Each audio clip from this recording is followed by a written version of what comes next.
Vemos uma feira movimentada acontecendo no coração de uma cidade, e em meio às barracas e ao burburinho, um garoto segura uma tigela cheia de algumas frutas e comidas. Ele suspira, pensativo. Consegui juntar isso tudo hoje, afinal, é dia de feira. Joga uma maçã para o alto e observa com um olhar determinado. Bom, está mais ou menos. Agora, preciso achar um lugar para dormir. O nome dele é Piol, 14 anos, órfão, um garoto sem teto que vaga sem rumo pelas estradas e ruas. Acho que aquela ponte que vi mais cedo fica naquela direção, pensa enquanto anda. Mas, de repente, uma figura se coloca à sua frente, uma pessoa usando um chapéu e um véu, que o observa com um sorriso enigmático. Corte para Piol, deitado no que parece ser uma cela subterrânea. Ele abre os olhos lentamente, mas não consegue enxergar absolutamente nada. Tenho certeza de que meus olhos estão abertos. Não fui envenenado. Onde estou? Não vejo um traço de luz, nada além de escuridão. Ele tenta se mover, mas não consegue. Por que não consigo me mexer? O que está acontecendo? Sua voz treme, enquanto lágrimas começam a rolar pelo rosto. Então, ele se lembra do dia na feira, do estranho na estrada. Aquele homem. Ele disse que eu parecia útil. Ele deve ter algo a ver com o fato de eu estar aqui. Mas por quê? O que ele quer de mim? Ele pensa em sua vida, no nome de seu pai, Pinak, e de sua mãe, Elrond. O vazio ao seu redor parece esmagador, e ele se pergunta quanto tempo está ali. Será que perdi a consciência? Ou estou acordado o tempo todo? Não sei quanto tempo passou.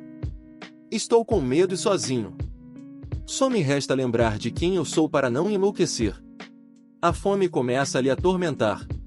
Vou morrer de fome nesse ritmo. Vou morrer de fome ou ficar louco antes disso. Será que ele quer me ver morrer? O que eu fiz de errado para merecer isso? Piol sente um nó de desespero apertando sua garganta, mas, após muita luta, consegue mover a mão e sente que sua respiração está mais fácil. Estou conseguindo mexer minha mão. E consigo respirar melhor. Os sentidos de seu corpo começam a retornar. De repente, um cheiro úmido invade suas narinas. O chão está frio, ele percebe que está no subsolo. Ouve o som de gotas de água caindo próximas. Tenho que beber, esforça-se para rastejar em direção ao som da água, sentindo cada músculo do corpo reclamar de dor. Só mais um pouco. Eu vou sobreviver. Depois de se arrastar por algum tempo, ele encontra uma parede de pedras. Ao tocá-la, sente a superfície áspera e acidentalmente corta o dedo. Não adianta, pensa ele, exausto, deixando o corpo cair novamente no chão. Enquanto repousa, ouve uma voz. Por que você está tentando tanto sobreviver? Intrigado, ele levanta a cabeça e vê algo inacreditável, outro garoto, igual a ele. A figura sorri e continua. O que há de tão especial em sua vida miserável para que você se esforce tanto? Desista. Se desistir, encontrará paz. Piol ouve as palavras, e por um instante uma dúvida o invade. Será que é verdade? Será que, se eu desistir, realmente encontrarei paz? Mas, logo, ele balança a cabeça e responde com firmeza, não. Não ficarei em paz se eu morrer assim. Não sem esfaquear aquele que me prendeu aqui. Não vou descansar até me vingar de quem me deixou nesse inferno. A figura sorri novamente, como se esperasse por essa resposta. Algum tempo depois, Piol acorda deitado no chão, sozinho em sua cela. Foi só um sonho, ou estou ficando louco, pensa, enquanto tenta se levantar, lutando contra a dor. Ele então percebe uma parede coberta de musgo, de onde parece brotar umidade. Esses musgos, talvez sejam comestíveis. Ele arranca um pedaço e coloca na boca, mas o gosto é horrível, quase impossível de engolir. Porém, ele se obriga a comer. Preciso comer para sobreviver. Mesmo fazendo caretas e quase vomitando, ele continua a mastigar. O gosto é horrível, diz entre engasgos. Mas, para seu alívio, ele percebe que seu corpo não reage mal. O musgo é comestível. Tenho que comer. Tenho que sobreviver. Ele continua comendo os musgos, determinado, vou sobreviver. Irei sobreviver, custe o que custar. Após se alimentar, ele começa a explorar a cela, usando a parede como guia. Este lugar, de acordo com meus cálculos, deve ser um quadrado de aproximadamente 9x9 metros. Como eu imaginei, estou preso. Alguém me colocou aqui. De repente, um som ecoa, atraindo sua atenção e fazendo-se virar. O som metálico de uma porta de ferro se abrindo. Uma pequena fresta se abre, deixando entrar um feixe de luz que quase o cega após tanto tempo na escuridão. Mesmo ofuscado, ele se esforça para se aproximar. Finalmente, alguém está aqui. Ele se aproxima, mas, antes que consiga distinguir quem está do outro lado, a fresta é fechada bruscamente, e ele se vê novamente imerso na escuridão. Ele se senta, frustrado, e percebe um cheiro estranho, vindo da direção da porta. É um cheiro forte, uma mistura de peixe podre, folhas de chá e restos de carne de porco. 5 tipos diferentes de restos de comida. Um único carcereiro comendo tanta coisa diferente é improvável. Isso deve significar que há pelo menos 5 pessoas lá fora. Ele continua deduzindo, se há 5 carcereiros, é bem provável que eu não seja o único preso aqui. Não fariam um espaço tão elaborado apenas para me aprisionar. Há mais pessoas neste lugar, nas mesmas condições que eu. Finalmente, ele sente a tigela de comida trazida por seus carcereiros e começa a examinar o conteúdo. Especiarias quentes e carne de porco, comida Chuan. Pelo menos, isso é melhor que musgo. Ele come tudo, saboreando o momento raro de comer algo minimamente decente. Tenho muito tempo para pensar. Mas é melhor me concentrar em sobreviver. Ele solta a tigela vazia no chão. Corta para Piol, algum tempo depois, fazendo flexões. Já faz, no mínimo, 4 meses desde que fui aprisionado aqui. Uma vez ao dia, eles abrem aquela pequena janela para me dar comida. Fora isso, nunca dizem uma palavra, me deixam apenas neste espaço apertado e escuro. Após concluir algumas séries de exercícios, ele desaba no chão, exausto. Achei que perderia a sanidade ao ser colocado numa situação assim, mas venho resistindo. Ele nota que, de alguma forma, começou a ver com um pouco mais de clareza na escuridão. Nesse ambiente sombrio, consigo enxergar vultos, sombras se movendo ao meu redor. Insetos. Muitos insetos vivem aqui, mesmo sem um raio de luz. De repente, ele avista uma centopeia, seguida por uma cobra que surge e começa a se enrolar em seu pulso. Ele encara o animal com uma expressão de alerta, mas antes que consiga reagir, a cobra crava os dentes em seu braço. A dor é imediata e intensa. Sinto, como se meu corpo estivesse pegando fogo, observa ele, enquanto rola no chão, tentando conter o grito. O local onde foi mordido está vermelho e inchado, as veias saltando sob a pele. Ele se debate até que, exausto, perde a consciência.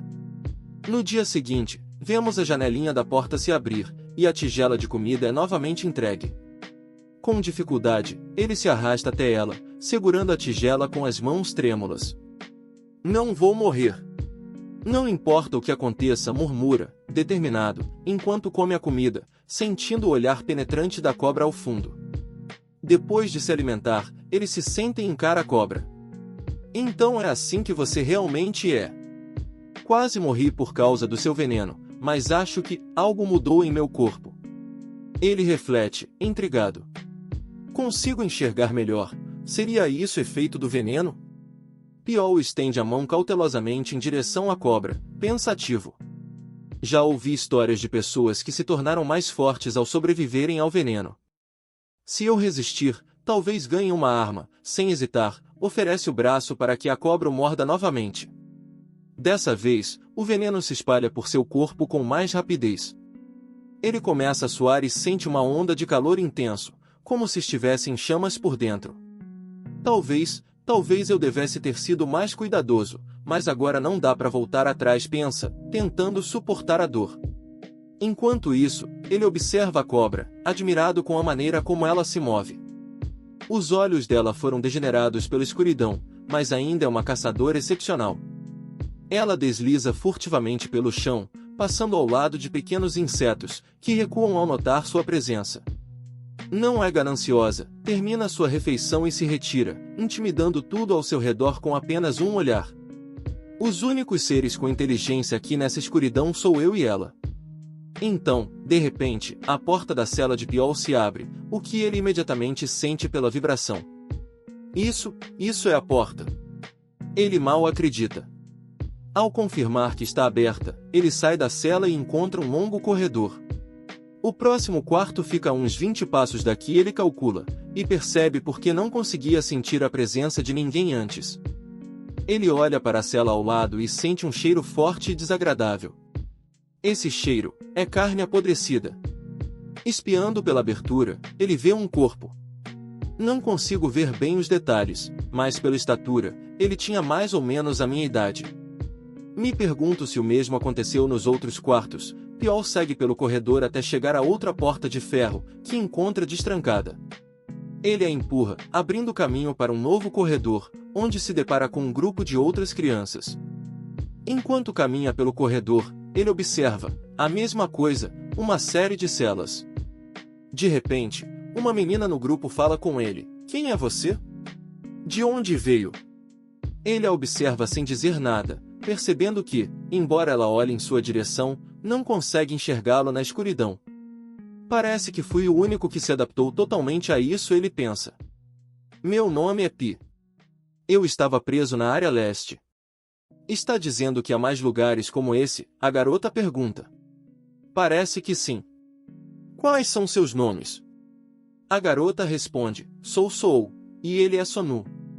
Após ouvi-los, Piol os encara por um instante, depois diz, vamos. Parece que há mais lugares como este. Eles começam a caminhar juntos. A garota, ao ver que o local ainda está mergulhado em escuridão, oferece sua mão ao amigo. Segure a minha mão. Certo, ele responde, aceitando.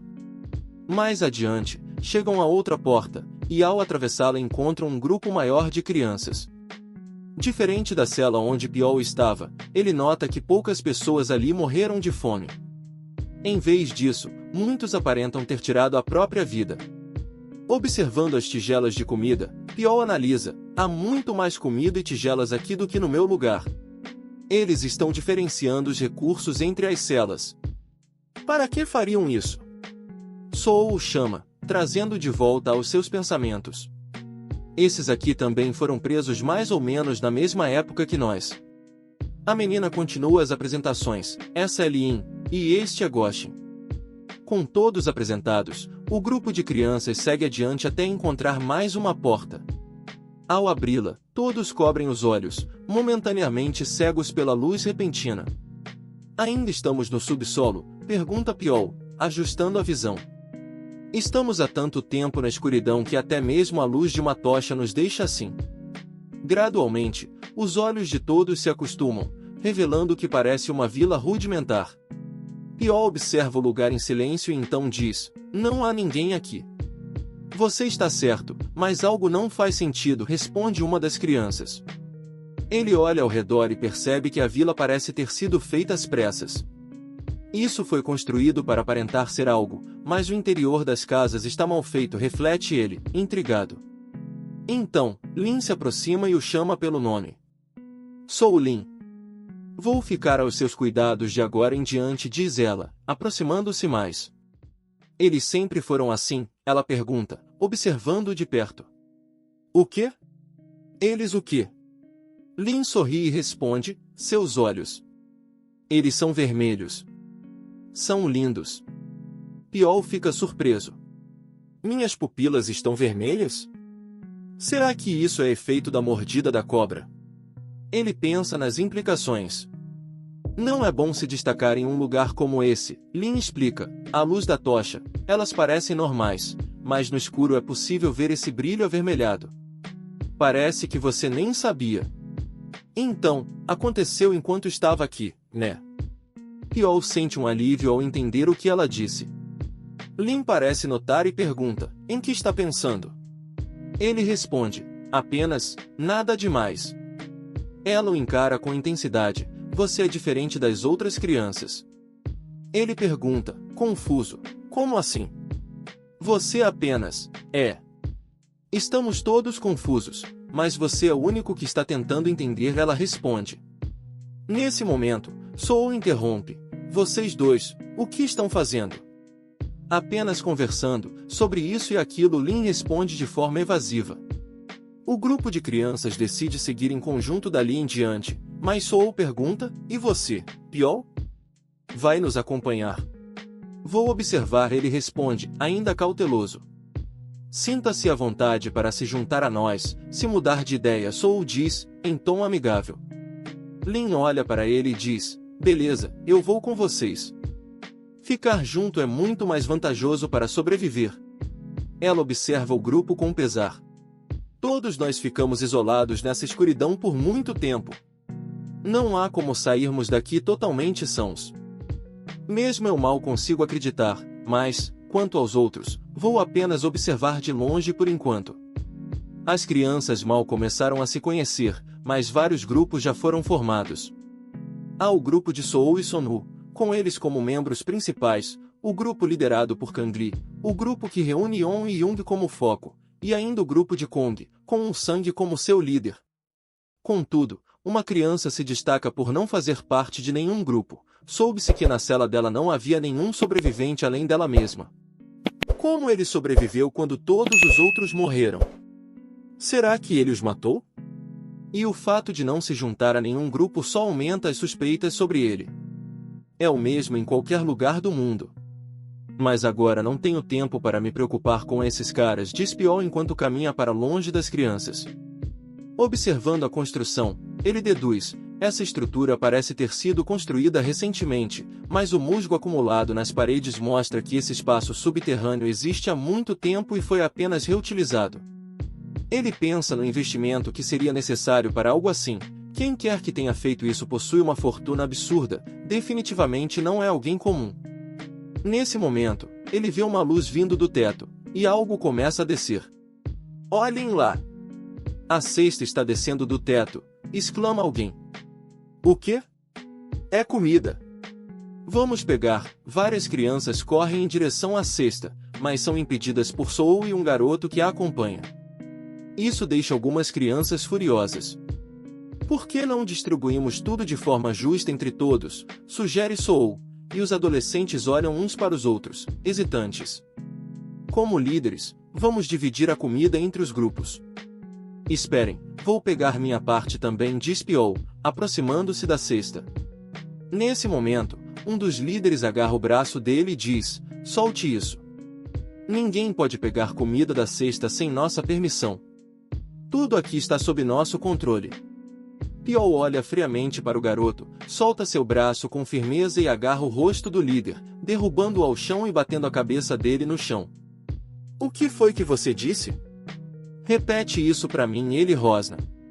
Solta ele, seu maluco. Sai de cima dele agora mesmo, gritam os outros que observam a cena, mas Piol aperta o rosto do líder ainda com mais força. Ele é louco, murmuram alguns, assustados. Por favor, deixe ele ir, imploram, e Piol responde friamente, se ele entendeu, então não preciso repetir. E quanto à comida, ninguém vai tocar na minha parte, certo? Os outros líderes concordam, aliviados. Piol então se levanta, liberando o garoto que havia tentado impedi-lo. O garoto, com uma mão no olho machucado, resmunga furioso, quer perder o outro olho também? Sinta-se à vontade para tentar. Depois disso, todos começam a comer, enquanto Piol observa de longe. Isso é um teste, ele pensa. Um teste para filtrar as crianças úteis, e eu tenho certeza que vai continuar assim até eles completarem seu objetivo. Ele observa as crianças ao redor, muitas delas vão morrer no processo, e qualquer um deles poderia se tornar meu inimigo. Soul e Ou se aproximam de Piol. Onde você esteve ultimamente? Pergunta Ou. Você continua bem, mesmo depois de ter feito inimigos aqui. Ela comenta que muitas crianças deixaram o grupo de On e Young depois do confronto, e o grupo de Ou se tornou ainda maior. Pensei que você não estivesse interessado, Piol responde. Mas parece que tem observado tudo de longe esse tempo todo. Ou responde: assim como você mostra interesse em nós, nós também observamos você. Ele nota que ou come menos depois de garantir a maior parte da comida para o grupo dela. Esse é o motivo das outras crianças serem tão leais a ela, sem dúvida, ela é a que mais se destaca entre os líderes. Ou observa Piol e pergunta: você ainda está vivendo naquela sala escura? Piol responde com indiferença: é confortável lá. Entendo, ela diz, eu ouvi dizer que você desenvolveu resistência ao veneno. Bem, desde que a mordida da cobra já não é tão dolorosa, parece que sim. Ela o encara por um momento e, então, sugere: por que você não se junta ao nosso grupo, ao invés de ficar sozinho? Piol apenas responde: acho que já respondi essa pergunta. Ela rebate: você disse que ia esperar e ver, não é? Nesse momento, a hora da refeição é anunciada, e a comida começa a descer na cesta. Piol comenta, em tom de advertência: espero que nenhum de vocês decida invadir a cesta dessa vez. Porque se o fizerem, podem muito bem acabar caindo para a morte quando cortarem a corda. Enquanto subia, Sonu e Xiao o alertavam o grupo, indignados: que diabos, por que tem tão pouca comida? Todos olhavam para a cesta, percebendo que a quantidade de comida era menor que o normal. O que começou, Manosa? Alguém comentou, referindo-se a um garoto de estatura menor no grupo, mas conhecido por sua tenacidade. Manosa havia sobrevivido à última seleção e estava no grupo liderado por Soul. Mas, agora, o garoto estava morto. Quem diabos fez isso? Não vou perdoar o assassino, exclamou um dos integrantes do grupo, em choque. Todos ali sabiam o motivo pelo qual Manosan foi alvo: ele era o mais fraco. A cena corta para Soul e Sonu, parados em frente ao corpo de Manosan. Droga, vamos nos vingar, custe o que custar, disse Soul, determinado. Sonu, ao lado, comenta: independente de quem tenha feito isso, a parte importante é que um dos nossos companheiros está morto. Devemos retribuir da mesma forma. O mais fraco de outro grupo será o próximo. Piol, observando de longe, entende que uma guerra entre os grupos havia começado. Recentemente, o mais fraco do grupo de Go-On-san também fora encontrado morto. Isso era apenas o começo. Cada noite, mais alguém era assassinado: um do grupo de Soul, um do grupo de On e Young, um do grupo de Go-Yong-san, e outro do grupo de Kanglu. A matança seguia uma rotina macabra, e as crianças, assombradas pela fome, começaram a desconfiar umas das outras, se tornando tão selvagens quanto demônios. Vemos Piol em outro cenário, se alimentando de algo que lembra musgo. Ele reflete: nunca consigo me acostumar com esse gosto nojento, mas as crianças famintas ainda não chegaram tão longe. Tenho certeza de que essa paz vai acabar logo. Enquanto pensa, algumas crianças começam a se aproximar dele. Estão aqui, 1, 2, 4 crianças ao menos. Não vieram aqui por acidente. Tem certeza de que é aqui? Pergunta uma delas. Sim, tenho certeza. Eu vi ele vir e sair desse lugar com meus próprios olhos. Outro garoto, que havia perdido um olho em um confronto anterior com Piol, pensa consigo mesmo: já matei 2 pessoas depois da nossa luta. Agora é a hora perfeita para eu me vingar. Onde ele está? Antes que pudesse completar seu pensamento, um dos garotos começa a gritar e cai no chão. Alguma coisa mordeu minha perna. Ele grita, assustado. O que está acontecendo? Tem alguma coisa aqui. Outra criança cai, atingida por algo invisível. O líder do grupo, em pânico, começa a gritar: onde você está, seu desgraçado? Mostre-se! Em meio ao caos, Piol surge, silencioso, e prende um dos garotos pelo pescoço. Largue John agora, implora o líder, em desespero. Piol, no entanto, não solta. Ele reflete friamente: nesse ritmo, ele vai morrer, e eu me tornarei um assassino. Talvez eu possa deixá-lo viver por agora, mas cedo ou tarde vou acabar matando alguém. Enfurecido, o líder parte para cima de Piol, atacando-o em uma série de golpes, mas Piol desvia de todos. Em uma tentativa desesperada, o garoto tenta acertar um golpe mais forte, mas Piol desaparece de sua vista. Onde você está? Pare de se esconder como um rato e apareça. Piol surge logo atrás dele, murmurando com uma voz fria: dessa vez não vou parar com apenas um olho. O líder, agora em pânico, começa a correr pelo corredor, mas logo se vê encurralado contra uma parede. Piol caminha lentamente em sua direção, e o garoto, suando frio, implora: espera. Espera. Vamos unir forças. Piol para e observa com um olhar curioso. Você não vai sobreviver por muito tempo contra essas crianças.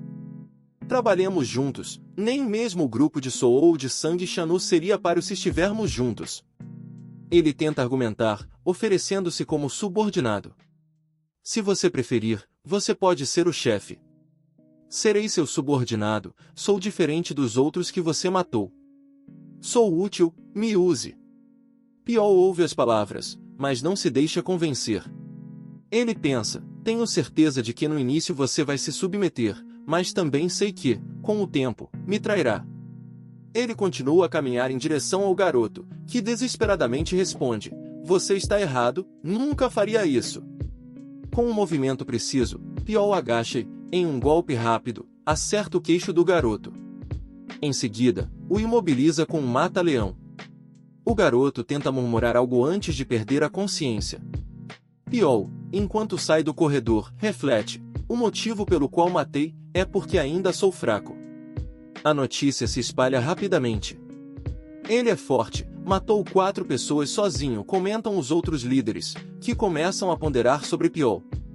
Não posso fazer inimigo dele, pensam, apreensivos. Ele é astuto, vingativo, e agora, todos sabem exatamente o que fazer para que todos tenham medo dele. A situação foi longe demais para ser resolvida apenas dividindo a comida reduzida entre todos. Para garantir a sobrevivência, as crianças começaram a matar umas às outras por comida. No final, todos ali se tornaram assassinos. Piol foi um deles. Ele matou Yeon e Young, que tinham grande influência em meio ao caos. Agora, ninguém ousava tocá-lo, nem mesmo chegar perto. Afinal, o que poderia ser mais assustador do que alguém sem nada a perder? Um dos subordinados aparece correndo: chefe. Tem 2 pessoas na Casa Vermelha do Norte. Acho que são aqueles que foram expulsos do grupo de Yeon. O chefe, atento, responde: tem certeza? O garoto confirma: sim, verifiquei várias vezes. E eles têm batatas nos braços. Precisamos correr antes que comam tudo. As crianças, agora lideradas pelo chefe, se preparam. Vamos, todos. Vão matá-los por uma única batata. Avançam, e vemos as 2 crianças segurando suas batatas com olhos arregalados, quase insanas de fome, parecendo demônios famintos. Ei! Grita o líder, tentando conter seus companheiros, mas as crianças avançam, enlouquecidas pela fome. Os 2 fugitivos tentam escapar. Parem bem aí! Passem a batata para cá! Gritam os perseguidores. Em um momento tenso, os 2 que estavam fugindo soltam um assobio, e logo várias crianças surgem das casas abandonadas ao redor, emboscando os famintos. O que é isso? Uma armadilha! O líder grita, em desespero, enquanto vê um dos seus caindo após um golpe na nuca. Droga! Todos, recuem! Ele tenta fugir, mas logo percebe que está encurralado. Um dos garotos que cercaram o grupo murmura: pegamos um peixe grande com uma única batata, hein? Eles sorriem. Hoje, podemos reduzir muitas bocas para alimentar. Desesperado, o líder implora: vocês podem se satisfazer com apenas a minha vida. Eu imploro. Mas sua adversária, Soul, responde friamente: gostaria de ouvir o seu pedido, mas não podemos desperdiçar tanto alimento. Você também faria o mesmo no meu lugar. E então, ela ordena: matem todos. A luta começa, crianças contra crianças, com Soul apenas observando, imperturbável. De um ponto mais alto, Piol observa a cena, analisando em silêncio, usar o terreno, atalhos e truques, e criar locais que dificultam a invasão. Este lugar parece uma réplica de construções que existem no mundo lá fora. Quem quer que tenha construído esse lugar deseja que nos adaptemos a ele, para que possamos matar e sobreviver aqui. Estão nos transformando em ferramentas descartáveis, nos jogando em um inferno, moldando-nos para nos tornarmos assassinos perfeitos. Um dos garotos ri, satisfeito, ao se lembrar de um de seus assassinatos. Vocês viram aquele cara que eu estrangulei até a morte? Parecia um peixinho fora d'água, desesperado.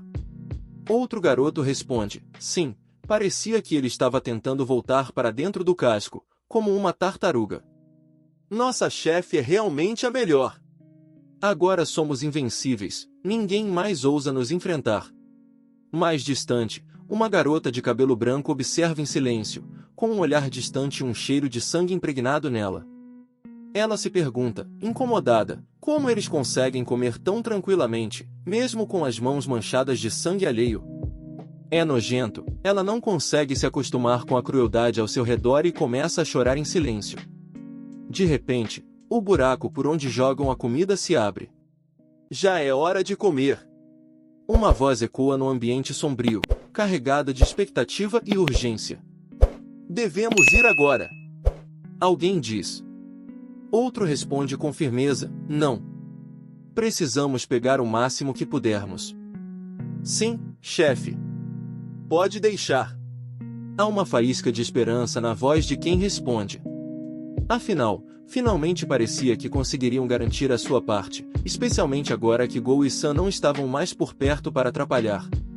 Enquanto os murmúrios se espalham, alguém pergunta, cadê o Pio?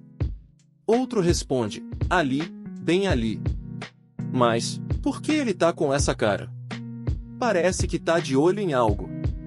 O tom de curiosidade logo dá lugar à preocupação. Com o que ele tá tão concentrado? Sancho percebe o olhar fixo de Pio e, ao virar para o buraco, tudo faz sentido. 4 figuras encapuzadas emergem do buraco de forma abrupta, saltando para o meio das crianças. Ao aterrissarem, sacam cacetetes de aparência cruel. Sem hesitar, começam a atacar, golpeando impiedosamente. As crianças se contorcem no chão, gritando de dor. Sancho observa, paralisado. Eu esperava que algo assim fosse acontecer, mas não consigo acreditar que eles já partiram para a violência. Nem animais domados são tratados assim. Apesar de sentir o sangue ferver, ele reprime qualquer reação. Não posso chamar atenção para mim. Não agora. Logo após, 3 figuras mascaradas surgem. Suas máscaras exibem números 1, 2 e 3. A presença deles parece congelar o ambiente. Um deles levanta a mão, e os ataques cessam imediatamente. Podem me chamar de Primeira Espada. Sua voz é fria e cortante como uma lâmina. De agora em diante, suas vidas pertencem a mim. Sem exceções, todos vocês serão regidos por mim. Uma das crianças, reunindo coragem, tenta questionar, quem é vô? Antes que pudesse terminar, sua cabeça é decepada com um único golpe. O impacto é brutal. O silêncio é imediato. Todos olham aterrorizados. Eu não permiti que nenhum de vocês abrisse a boca. A cena muda para uma sala sombria, iluminada apenas por uma vela tremulante. As vozes dos mascarados ecoam. Eles são como veneno de maldição.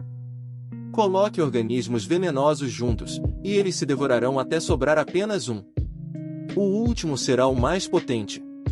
Isso é o que queremos. Entre todas essas crianças, apenas os mais cruéis e instintivos sobreviverão. Assim como planejamos.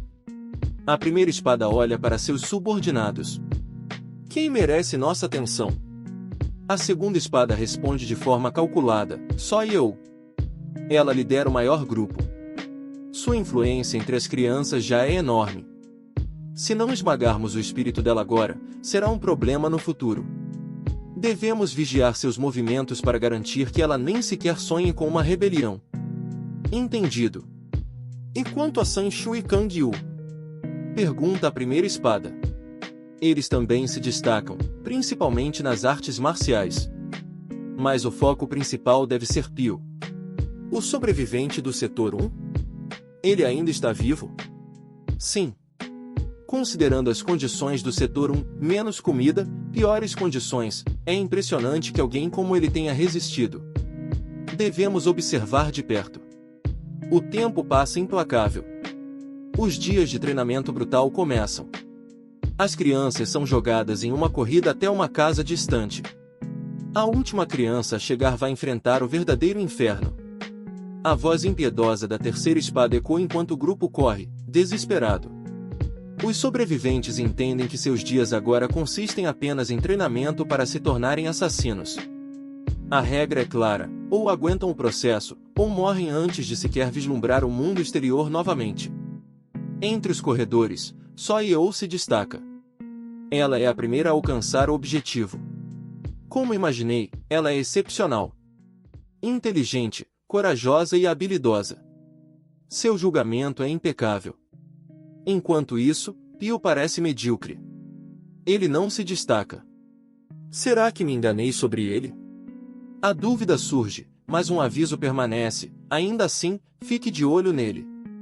Nunca subestime um sobrevivente do setor 1. À medida que os dias passam, a escuridão desse mundo só cresce. Nós fazemos o que for necessário para sobreviver. O treinamento se intensifica, a dor se torna rotina, e os que não se adaptam desaparecem. Ainda está lendo isso? Já aprendi o suficiente, mas só me deu vontade de reler. Você nunca cansa, né? Parece feito de ferro. Divirta-se, vou dormir primeiro. A técnica de cultivo da divisão de trovões é simples o suficiente para que até mesmo novatos como vocês possam aprender. Tivemos muitas dificuldades para obtê-la, então valorizem. Vocês têm 3 meses. Essas palavras ecoavam enquanto os jovens assimilavam a nova fase de treinamento. A cena muda para Peu, concentrado, praticando a técnica. Uma energia peculiar começa a circular em seu abdômen, como um redemoinho invisível. Se vocês dominarem o primeiro estágio dessa técnica, seus corpos renascerão. Serão capazes de sentir e acumular energia interna. Era o que diziam os instrutores. A técnica de cultivo da divisão de trovões era vista por muitos, tanto pelos instrutores quanto pelas crianças, como um trampolim. Apenas uma etapa para fazê-los sentir e controlar o ki. Mas Peu tinha uma visão diferente. Eles acham que é impossível dividir um trovão, mas talvez o nome se refira à velocidade de pensamento. Se eu interpretar a técnica dessa forma, posso alcançar algo muito além do que já consegui até agora. Apesar de avançar rapidamente em suas habilidades, Peu sabia que não podia demonstrar. Ser excepcional demais é tão perigoso quanto ser fraco. Preciso encontrar o equilíbrio perfeito. Enquanto isso, as crianças eram lançadas em treinos brutais. Entre elas, duelos simulados se tornavam cada vez mais comuns, embora a palavra simulados parecesse um eufemismo para batalhas de vida ou morte. Peu está em uma dessas lutas quando uma faca é lançada em direção ao seu rosto. Ele se esquiva por instinto. Ele realmente tentou me matar. Pensa, confuso e alarmado. Por que está fazendo isso? Questiona. Não é divertido lutar de mentira, não acha? Responde o garoto que o atacou. Os instrutores nem prestam atenção em nós. Desde que nos ensinaram as formas de espada, não se importam com o que fazemos. Então, lute para valer ou morra. Sem escolha, Peu se prepara. O garoto avança com técnicas rápidas de movimento, tentando cercá-lo. Uma faca é lançada, mas Peu reflete o golpe com precisão. Até lâminas escondidas ele está usando. Peu observa, atento. Outro ataque vem pelas costas, dardos voam em sua direção, mas ele consegue desviar de todos. A luta se intensifica. O adversário tenta acertar um golpe direto com a faca, mas Peu bloqueia. Irritado, o garoto dispara uma sequência de ataques rápidos. Peu defende cada um deles, mantendo sua postura firme. Você é bom, mas só ficar na defensiva não tem graça. O garoto grita, avançando novamente. Peu decide que não pode prolongar mais a luta. Ele solta sua faca, deixando seu oponente confuso. Desistindo? Pergunta o adversário, avançando com confiança. Mas antes que pudesse atacar, Peu desfere um chute certeiro em seu estômago. O impacto o faz cuspir sangue e cair no chão, derrotado. Enquanto isso, os instrutores observam de longe. A velocidade de crescimento deles superou nossas expectativas. Nesse ritmo, precisaremos apenas de 5 anos, em vez de 7. Não subestime o alvo. Outro instrutor intervém. Estamos lidando com alguém que possui o maior talento de toda a Xuan. Preparações perfeitas talvez não sejam suficientes. Um único erro, e o grupo fantasma sangrento será aniquilado. Essa é a razão para o treinamento brutal, crianças sem ligação direta com o grupo sendo moldadas como armas descartáveis. Assim, mesmo que algo dê errado, o grupo não será associado ao projeto. Continue pressionando-os. Muitos morrerão, mas os sobreviventes serão ainda mais fortes. De volta à arena, Peu segura o braço do garoto que lutava contra ele. Sem hesitar, aplica uma joelhada, quebrando o membro do oponente. O garoto cai no chão, gritando de dor. Peu o encara, silencioso. Mas sua concentração é interrompida pela chegada da primeira espada. Você fez isso? Ele pergunta a Peu, que sente um calafrio ao ouvir a voz fria. Quando chegaram aqui? Peu pensa, tentando esconder o nervosismo. Mas responde com firmeza, sim. A primeira espada saca sua lâmina e a posiciona no pescoço de Peu. O movimento é tão rápido que parece impossível para olhos comuns acompanharem.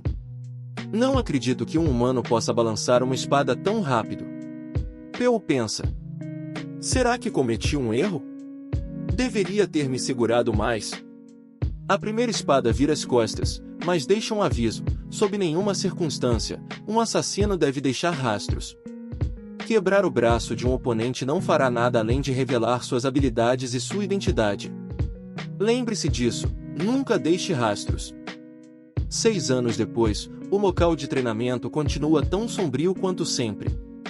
Uma tocha ilumina fracamente o espaço, enquanto um dos assassinos encapuzados caminha silenciosamente, à procura de algo, ou alguém. Ele para diante de um adolescente, agora claramente mais velho, escondido entre os escombros. Com sua espada, o assassino cutuca o garoto. Se eu fosse um inimigo, você estaria morto. Não importa o quanto tenham praticado a técnica de respiração da tartaruga, assassinos inexperientes sempre acabam sendo notados. O encapuzado segue andando, sua postura rígida, mas fluida, como de um predador em ação. Ele encontra outros 2 garotos, escondidos, mas não completamente seguros. Vocês estão longe de estarem prontos. Só falta um. Ele murmura, ainda em busca do último. Enquanto procura, começa a analisar os rastros. Me disseram que havia 5 escondidos nesta área. Será que estavam enganados? Talvez ela não esteja aqui. Ele se detém por um instante. Por mais que eu procure, não sinto nenhuma desarmonia. Nada que indique um humano vivo por aqui. O que está acontecendo? Frustrado, ele bate no chão com força e declara: se está me ouvindo, revele-se. Para sua surpresa, debaixo de alguns panos próximos, uma figura lentamente se levanta. Era você, Peu? Escondido tão perto assim de mim? Com uma expressão de falsa inocência, Peu responde: já que o treinamento acabou, posso descansar um pouco. O assassino o encara com irritação, mas nada diz. Corta para os adolescentes sentados em volta de uma fogueira, comendo e conversando. Um deles provoca: olhem só quem apareceu. O senhor Pomposo decidiu nos honrar com sua presença. Outro garoto, rindo, complementa: mudou de rosto de novo, hein, SJ? Essa não é a face do Yoku Anjin? Yoku morreu há pouco tempo, então eu a estou usando. Por que não aproveitar? Nesse ritmo, você vai esquecer como é seu rosto verdadeiro. Comenta outro garoto. E quem se importa? Nunca sairemos desse lugar mesmo. A conversa é interrompida por outro jovem, que observa a comida e comenta: vocês notaram que a comida está melhorando?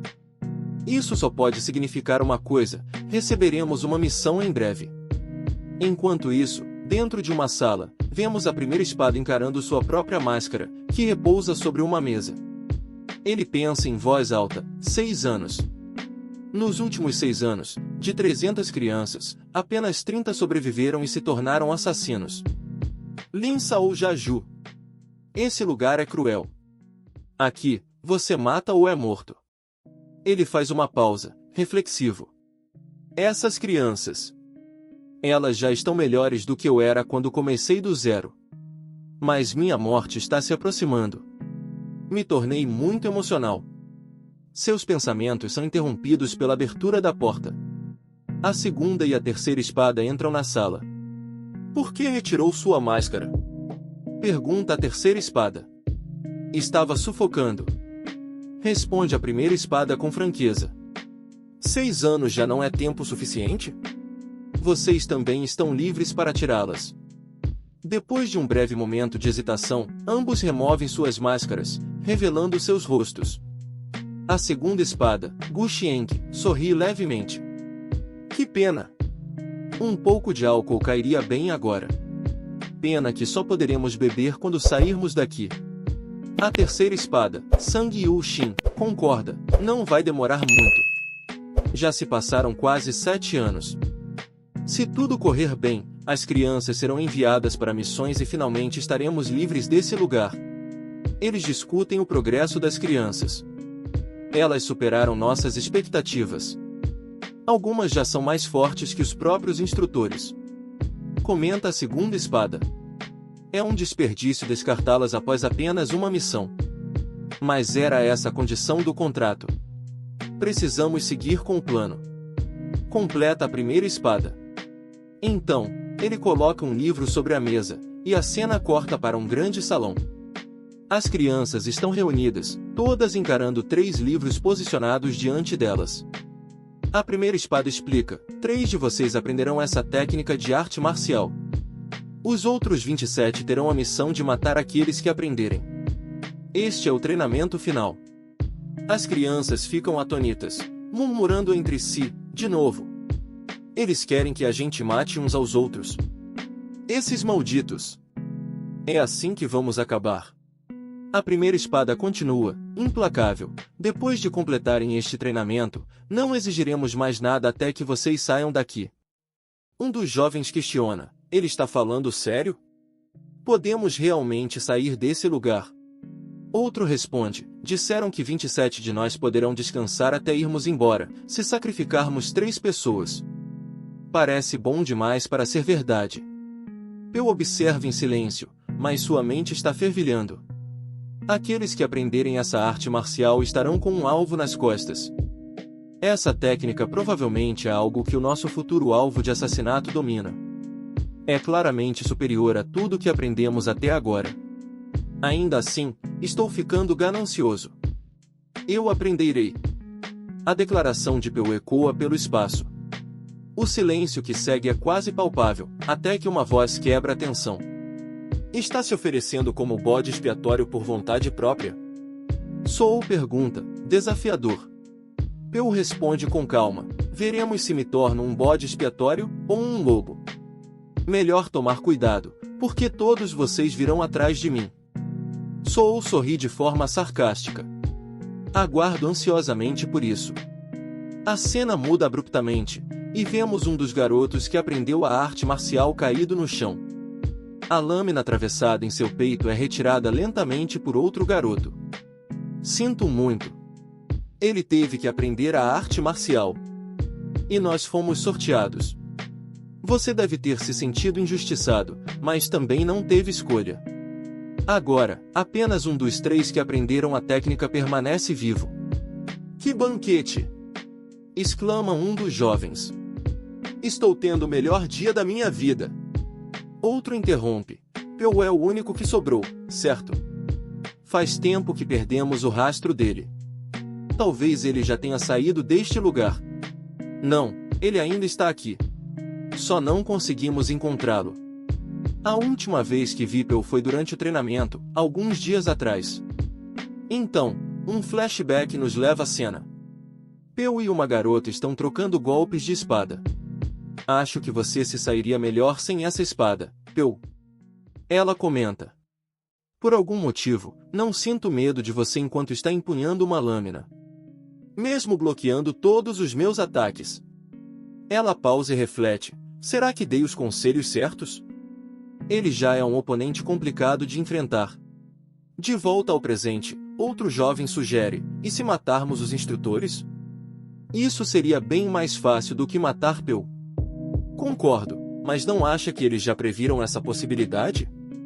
Com certeza colocaram alguma restrição em nós. Responde um deles. Sim, mas podemos pensar em remover essas restrições depois. Por enquanto, precisamos focar em encontrar Peu. Enquanto os dois se afastam, Peu emerge das sombras, observando-os com atenção. Matar os instrutores, hein? Ele abaixa o olhar para um corpo próximo, fecha os olhos do garoto morto e murmura: os instrutores provavelmente estão ocupados perseguindo as crianças que estão me procurando. Eles também devem estar atentos aos que planejam se rebelar. Neste caso, esta pode ser minha melhor oportunidade de descobrir o verdadeiro objetivo deles. A cena corta para Peu escondido nas proximidades da base dos instrutores. Ele está atrás de uma parede, observando atentamente. Esse lugar é a base temporária deles. Está fortemente guardado, mas nada que eu não possa invadir. Usando uma técnica de camuflagem, ele começa a se mover de forma quase imperceptível. Eles disseram que a técnica de respiração da tartaruga seria interrompida se o usuário se movimentasse, mas se eu combinar isso com a técnica de cultivação da divisão de trovões, dividindo sutilmente minhas inspirações, a história muda. Ele avança pelos guardas, invisível. Com isso, posso me mover sem ser detectado pela cognição humana. Finalmente, ele entra na base e caminha pelos corredores.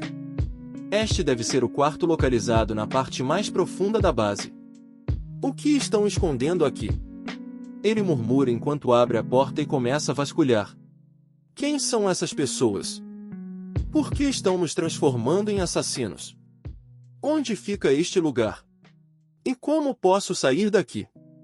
Após revirar o quarto, ele encontra uma carta escondida. Suas mãos tremem levemente enquanto a abre e lê. Carta enviada ao capitão do grupo Fantasma Sangrento. Objetivo: assassinato de Vunsang. Prazo: 7 anos. Recompensa: 500.000 ouros. Condição: não deixar nenhum rastro relacionado ao grupo Fantasma Sangrento. Peu sente o peso das palavras enquanto pensa: 7 anos. Criaram e testaram 300 crianças, matando 270 delas no processo. Tudo isso para cumprir este contrato? Quem é esse Vunsang para valer tanto? O som de passos o faz congelar. Alguém está se aproximando. Ele apaga qualquer rastro e se esconde nas sombras. A primeira espada surge, caminhando pelos corredores. Ele para em frente ao quarto e, de repente, abre a porta com força. Seus olhos percorrem o espaço. Eu limpei o melhor que pude. Mas talvez não tenha sido o suficiente. Peu pensa, segurando a respiração. A primeira espada observa atentamente. Alguém esteve aqui. Logo depois, a segunda e a terceira espada aparecem, encontrando o líder. Eles notam sua expressão de fúria. Algo errado? Pergunta a terceira espada. Havia um intruso no meu quarto. Responde a primeira espada, com os olhos ardendo de raiva. Ainda não deve ter escapado da caverna. Precisamos encontrá-lo. Como ousam se infiltrar no meu quarto? Quem poderia ter feito isso? Um dos outros instrutores hesita antes de responder. Você tem alguma ideia de quem poderia ser? A primeira espada sorri de forma fria. Entre as crianças, ninguém é mais habilidoso em infiltração do que ele. Quem? Peu. O nome cai como uma sentença, e a tensão no ar aumenta. No entanto, Peu, astuto, está escondido logo acima de suas cabeças, observando-os em silêncio. Inacreditável, murmura um dos instrutores. Pensar que ele conseguiu se infiltrar aqui enquanto todos estão ocupados perseguindo as outras crianças. Se o deixarmos solto, será um grande problema. Mas, sem evidências concretas de que ele esteve aqui, punir Peu pode gerar uma rebelião entre as crianças. Então, Vamos direcionar a oposição delas para ele. Como pretende fazer isso? Um dos outros questiona. Simples. Usaremos o chamado infernal. O chamado infernal. Os dois ficam tensos. Mas essa é a última medida de restrição. Eu sei. Mais cedo ou mais tarde, teríamos que usá-lo. A hora chegou. Está na hora de mostrar a Peu, e a todas as crianças, quem realmente controla suas vidas. Vocês concordam? Após um breve momento de hesitação, ambos acenam com a cabeça. Concordamos. A primeira espada sobe em uma pedra e ergue uma flauta ornamentada. Mostrarei a eles o verdadeiro inferno. Enquanto isso, as crianças continuam procurando Peu. Onde diabos ele está escondido? Murmura uma delas, frustrada. Aquele maldito rato desapareceu completamente. Mesmo os melhores rastreadores não conseguem encontrar nenhum traço dele, outro comenta. Então, um som estranho começa a ecoar pelo ambiente. Isso é um instrumento. Em poucos segundos, todas as crianças caem no chão, contorcendo-se de dor. Gritos e gemidos ecoam por toda parte. O que está acontecendo?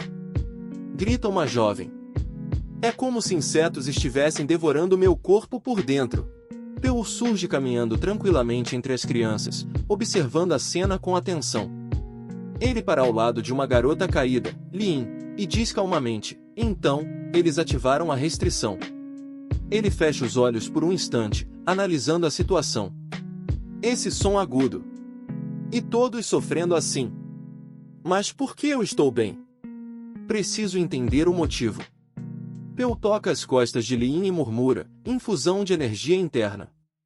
Ele respira fundo, sabendo do risco, mas prossegue. É perigoso, mas como ela também aprendeu a técnica de cultivação da divisão de trovões, não deve haver complicações.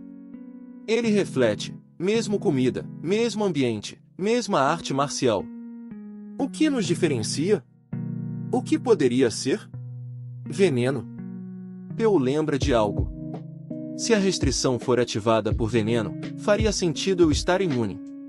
Adquirir resistência ao ser mordido por cobras inúmeras vezes durante o treinamento. Mas como eles ativaram o veneno em tantas pessoas ao mesmo tempo? Isso não deveria ser possível apenas com som. A menos que não seja veneno, mas insetos venenosos dormentes. Peu olha ao redor e completa em voz baixa, se eles misturaram veneno amaldiçoado na comida e na água, e agora estão estimulando os insetos com som, tudo faz sentido. De repente, ele percebe os instrutores se aproximando. Eles chegaram. Todos estão aqui reunidos. O que faço agora? Correr seria arriscado. Se eu fugir, podem descobrir minha imunidade ao veneno. Tenho que agir como os outros. Peu imediatamente finge estar sofrendo como os demais, segurando o braço e se contorcendo no chão. Um dos instrutores o encontra e grita, é Peu. Ele está aqui. Logo, a primeira espada aparece, visivelmente furiosa. Ele saca sua espada e a crava no ombro de Peu sem hesitar. O que viu no meu quarto? Ele exige saber. Você escondeu bem seus talentos, mas uma presa como você só se tornará mais perigosa com o tempo. Alguém como você, é melhor morto. Ele retira a espada de Peu, que geme de dor. Você não pode. Intervém a segunda espada. Peu é um especialista em infiltração. Precisamos dele para a missão. As outras crianças são suficientes. Retruca a primeira espada. Você sabe tão bem quanto eu que não é verdade. Mas não importa.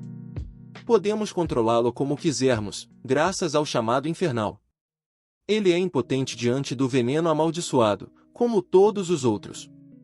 A câmera foca em Peu, que continua fingindo sofrer. Deem um antídoto às crianças. Ordena a primeira espada. O que acabou de acontecer é culpa do Peu. A voz da primeira espada ressoa entre as crianças reunidas. Vocês foram punidos por causa dele. Isso nunca teria acontecido se ele não tivesse se infiltrado na nossa base. Se alguém tentar algo assim novamente, todos experimentarão a dor de hoje mais uma vez. Lembrem-se disso. Depois dessas palavras, a cena corta para Peu em sua caverna, sentado com as pernas cruzadas, meditando em silêncio. Eles acham que eu sou impotente diante do veneno amaldiçoado. Um pequeno sorriso surge em seu rosto. Mas eu sabia que a resistência ao veneno que adquiria ao ser mordido por cobras iria me proteger. A cobra venenosa que me atacou tantas vezes provavelmente dominou o veneno amaldiçoado que eles colocaram em mim. Graças a isso, consegui escapar da restrição. Enquanto isso, Lin, acompanhada de um grupo de crianças, caminha pelos túneis da caverna, procurando por Peu. Ela pensa consigo mesma, ele realmente está aqui, não é? Que nojo, murmura uma das crianças. Não consigo acreditar que ele veio aqui voluntariamente. Nos deram um tempo para descansar, mas ele escolhe passar cada dia isolado nesses lugares sombrios, treinando sozinho. É deprimente. Outra criança comenta, bom, depois do que aconteceu, ele é odiado por todos. Acho que ele não tem muita escolha além de se esconder. Lin franze a testa. Mas, mesmo assim, onde diabos ele está se escondendo? Nesse momento, Peu surge das sombras, bem atrás do grupo, e diz em tom casual, por que estão me procurando? As crianças se assustam, pulando de susto. Maldição, Peu! Grita uma delas. Você quase nos matou de susto. Não ande por aí escondendo sua presença assim, seu desgraçado. Peu cruza os braços, impassível. E então? O que querem comigo? Lin dá um passo à frente, hesitante, mas determinada. Queríamos falar sobre a restrição. A restrição que está em todos nós. Você sabe o que é, não sabe? Tenho certeza de que você não foi afetado por ela. Quando acordamos daquele inferno, você estava ali, do nosso lado, enquanto todos nós nos contorcíamos de dor. Isso significa que a restrição não te afetou, ou teve pouco efeito em você. Peu continua olhando para ela em silêncio, então Lin adiciona, enquanto eu estava enlouquecendo de dor, alguém infundiu energia interna em mim. Foi você, não foi? E Peu suspira, fingindo impaciência. E por que eu deveria me dar ao trabalho de contar a vocês? O que eu ganho com isso? Outra criança explode de raiva. Seu filho da mãe! É assim que você trata seus companheiros? Companheiros? Peu dá uma risada curta e amarga. Companheiros não se perseguem e atacam uns aos outros com tanto entusiasmo. Ou estou errado? Ele fala, te considerarei um amigo, e quer que eu acredite em suas palavras. Você com certeza é teimoso. É preciso ser tão teimoso quanto eu para aprender as artes de máscara. Não há nenhuma desvantagem para você em ter alguém tão capaz quanto eu como amigo. Se dermos um jeito de recuperar a nossa liberdade, venha visitar a trupe de artes da República. Já que passamos pelo inferno juntos, eu vou te ajudar ao menos um pouco.